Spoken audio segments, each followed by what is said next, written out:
Добар ден, гледате поинакви вести на Слободен печат. Може ли со споменик на еден човек да се представат сите жртви во Кочани? Струмица вели да. Планираат на плоштадот да се издигне споменик на загинатиот тапанар од ДНК Џоко Ѓорѓиев, а во чест на сите жртви од Пулс. Димитар Ѓорѓиев, брат на прерано загинатиот тапанар на ДНК Џоко Ѓорѓиев, започна кампања за собирање 30.000 евра на платформата Павел Андреев, со кој што средства ќе биде подигнат споменик на плоштадот во Струмица во чест на Џоко и на останатите жртви на најголемата трагедија во поновата македонска историја – пожарот во дискотеката Пулс. Градоначалникот на Струмица Костадин Костадинов ја сподели иницијативата, а кога ќе се види списокот на донатори, меѓу нив може да се најде и неговото име. Од своји извори, Слободен печат дознава дека споменикот се планира да биде лоциран на плоштадот во Струмица, а се планира да го изработи познатиот сликар и вајар Митко Тошев, кој е професор по ликовна уметност во Струмичката гимназија Јане Сандански. Прочитете повеќе за ова од Мирослава Симоновска.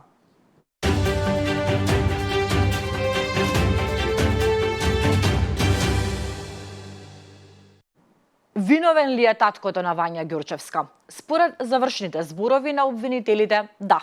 Но за неговиот адвокат, таткото е невин. На изминатото рочиште, обвинителката Жаклина Трајковска повеќе од 4 часа ги презентираше доказите изведени во текот на процесот, според кои обвинителството смета дека се докажа вината за кривичните дела што им се ставаат на товар. По завршните зборови на обвинителството, завршен збор треба да даде и одбраната за случајот. Меѓу доказите од постапката кои обвинителката Трајковска ги образложи во завршниот збор на минатото рочиште, таа посочи дека од камерите на Сейф Сити неспорно произлегло дека обвинетите се движеле заедно на критичните денови за да ги извршат кривичните дела.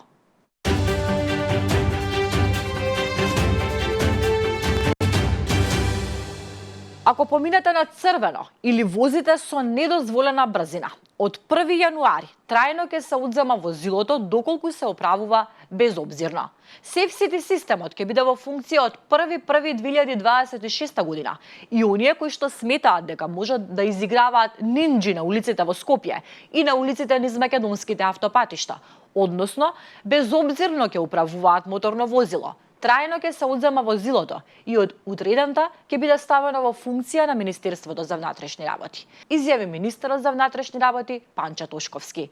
Казните за сообраќајните прекршоци ќе се добиваат на мобилен телефон и појасни дека доколку се работи за мал прекршок, ќе треба само да се плати само паричен надоместок. Доколку е поголем прекршокот, тогаш ќе треба да се оди на суд, каде ќе би била изречена и забрана за управување.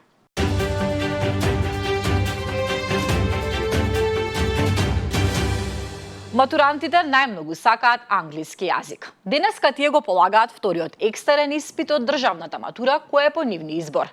Најголем број пријавени има за тестот по англиски јазик – 13.457 ученици.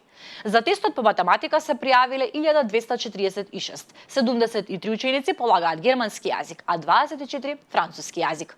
Потсетуваме дека министерката за образование Весна Јаневска апелираше до тестаторите да не замижуваат пред неправилности и до учениците да не се обидуваат да препишуваат и да го излажат системот, затоа што ризикуваат да изгубат цела година од животот, да влезат на пазарот на трудот или да го продолжат образованието. За државната матура годинава се пријавени 15.004 кандидати.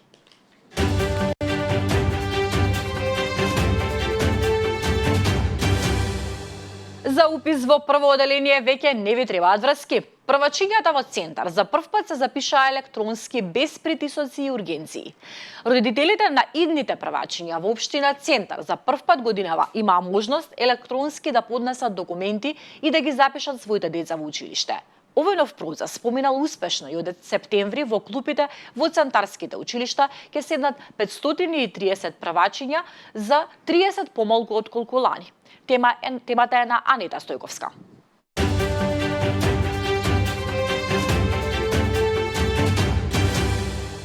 Премиерот Христијан Мицкоски засега не открива за кого го чува заменик министерското столче во Министерството за одбрана.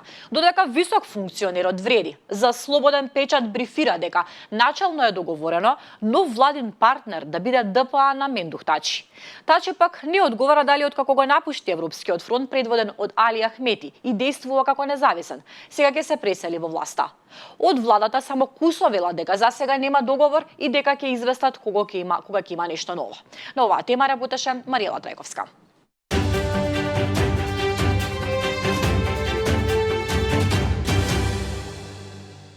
Доктор Катерина Паник-Мирчовска, докторката која се грижи за повредените во пожарот во дискотеката Пулс од Кочани, е новата ВД директорка на Кочанската општа болница со проширена дејност. Таа доаѓа на местото на досегашната Кристина Серафимова, која е разрешена од функцијата, потврди за Слободен печат Јовица Андоновски, заменик министер за здравство, кој го потпишал решението. Паник-Мирчовска е специјалист по општа хирургија, а на функцијата доаѓа во критичен момент за Кочани по катастрофална несреќа во Пулс, во која над 200 луѓе се повредени, од кои најголемиот дел се лекуваат од Кочанската болница. Инаку Паник-Мирчовска е докторка која требаше да замине од Кочанската болница, но по бурните реакции на пациентите повредени од Пулс, дека имаат најголема доверба токму во неа. Заменик министерот за здравство ја стопираше постапката за преземање. Потсетуваме дека и официјално одморалиштето Пониква станува рехабилитацијски центар за сите повредени граѓани од трагедијата во Кочани. Тим на лекари ќе се грижат и ќе обезбедат здравствена нега и ќе им пружаат психолошка поддршка на пациентите.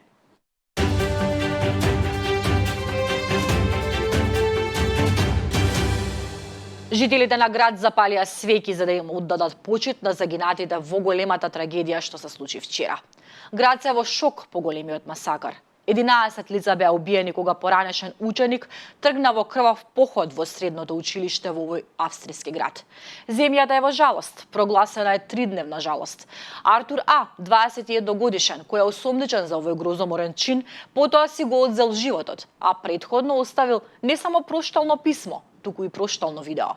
Вооружен со пиштол и сачмарка, Артур го изврши најтешкиот масакар во училиштето во историјата на австриското правосудство.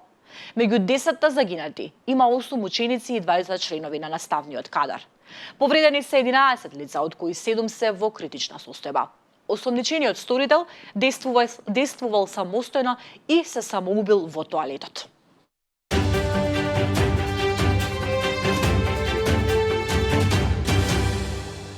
Градоначалничката на Лос Анџелес, Карен Бас, воведе полициски час во центарот на Лос Анџелес, кој ќе важи од вторник 20 часот до среда 6 часот по локално време.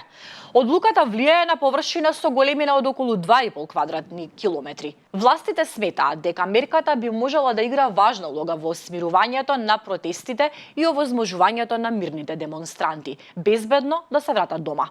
Градот е под силен полициски надзор, а десетици демонстранти се уапсени поради кршење на полицискиот час. Но припадници на американските маринци и националната гарда не се видени на улиците. Американскиот претседател Доналд Трамп изјави дека странски непријатели го напаѓаат Лос Анџелес.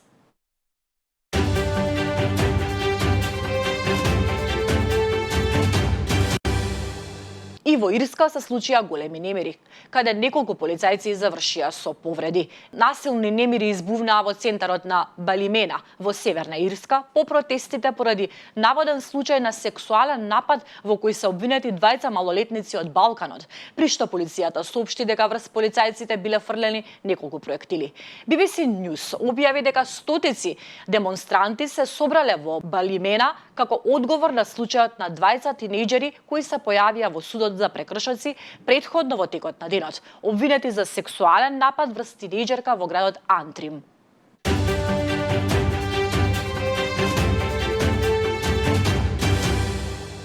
Руси, одете си дома, скандираа околу 15.000 демонстранти кои вчера го исполнија плоштадот во унгарската престолнина. Организаторите ова го нарекоа почеток на движење на отпор против владата на популистичкиот премиер Виктор Орбан. Јавни личности, вклучувајќи писатели, актери, музичари и новинари, се придружија на демонстрациите во Будимпешта. Протестите во Унгарија се интензивираа откако партијата на Орбан во март протурка закон што ќе им овозможи на властите да користат технологија за препознавање лица за да ги идентификуваат и казнуваат учесниците на забранетите собири. Критичарите велат дека Орбан ја води земјата кон целосна автократија слична на Русија под претседателот Владимир Путин. Во еден момент демонстрантите скандираа "Одете си Руси".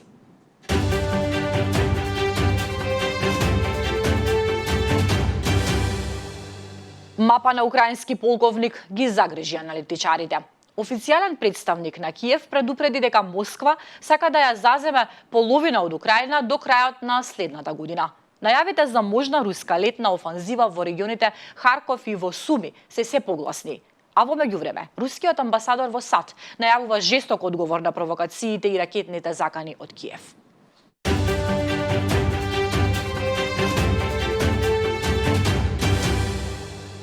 Лажни клипови од видеоигри за војната во Украина заведуваат милиони луѓе на социјалните мрежи. Откако Русија ја започна својата целосна инвазија на Украина, на социјалните медиуми се забележува пораст на дезинформации и видеа кои наводно прикажуваат снимки од војната на Москва, кога сликите всушност потекнуваат од видеоигри. Euroverify прегледа серија од овие клипови кои собраа стотици илјади прегледи на платформите на социјалните медиуми, вклучувајќи ги TikTok, Facebook и YouTube. Во биографијата на каналот се наведува дека сите видеа на каналот се симулација на борбени операции во играта Arma 3.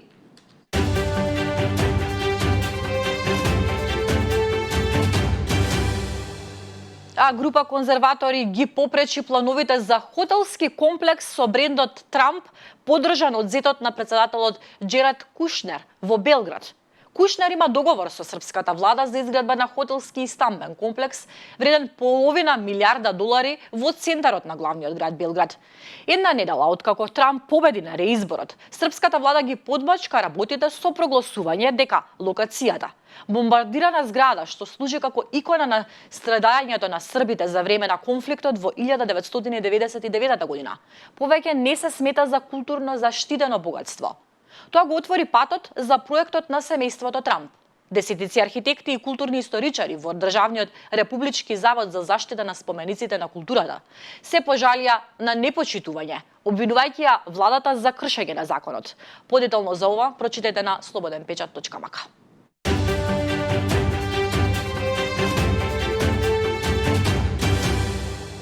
И уште еднаш се потврдува дека македонците се една од најубавите нации, ако не е најубава.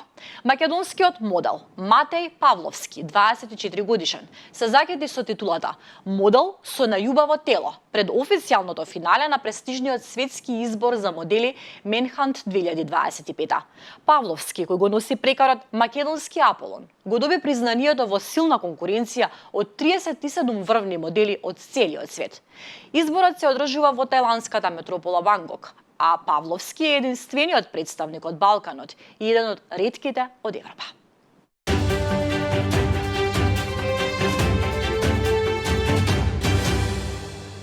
Кога се запознав со мојот сопруг, нели пред да влеземе во брак, тој во една прилика ми вика: "Биби, јас многу сакам да имаме многу деца." Јас му викам: "Па добро, и јас би сакала." Он ми вика: "Ма јас сакам 5 да имаме." Јас вака само го погледнав, реков: "Добро, зошто да не?"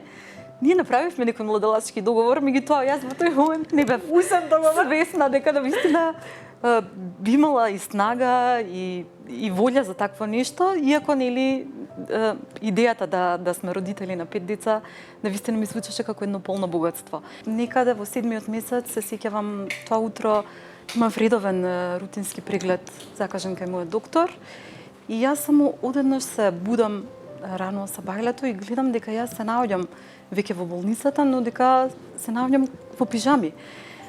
Јас само почнувам да реагирам без да знам ништо зошто, како може јас да дојдам на преглед несредана вака во пижами. Му се обраќам на мојот сопруг и он само ми вика: "Биби, полека, смирено, не ми кажува." Всушност, јас во тој момент никој пат до тогаш најверојатно се случи некој хормонски дисбаланс или некоја причина која што до ден денешен не ја открив.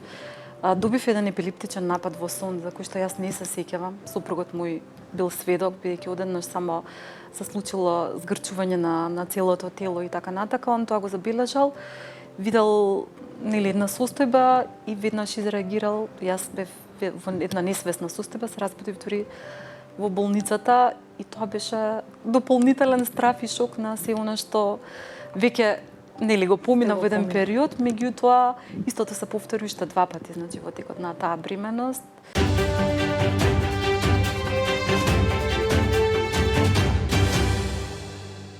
Гледавте уште едни поинакви вести на Слободен печат. За повеќе информации појдете на slobodенpečat.mk.